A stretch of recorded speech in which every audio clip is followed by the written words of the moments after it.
Hello and welcome to this quick tour on how to use the Diagnostic tool to test and troubleshoot your logic extensions.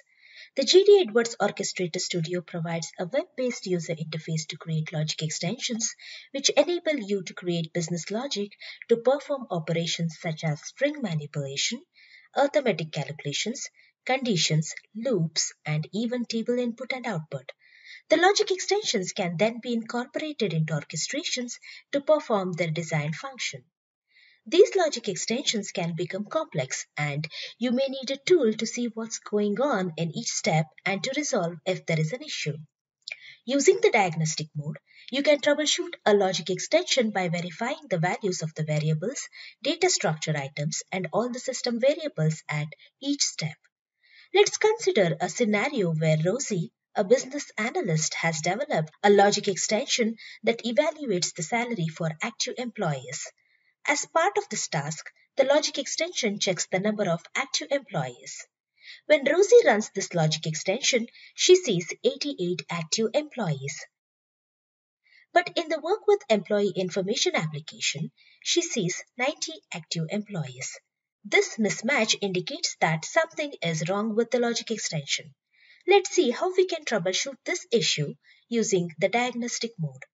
Using the diagnostic mode, we can see the logic extension statements and the paths that are executed highlighted in green. In the green box on each label, we can also see the number of times a condition is processed. In this example, the logic went through the else branch. Now, let's locate the error statement. The data is retrieved using a table IO statement. So, let's navigate 2 steps backward. Now, we can see the table IO statement. Here, we can see that the base status for this record is U. If we check the user-defined codes in the application, we see that 3 codes 0, 1 and U are used for the active employees, but the logic extension checks only the records with the base status 0.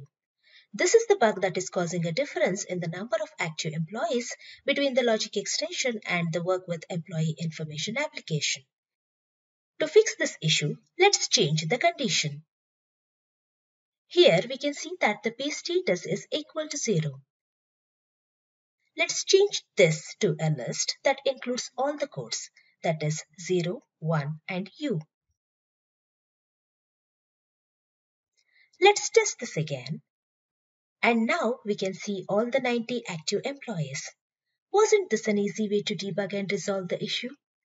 For more information, visit us at learnjd.com. Thanks for watching.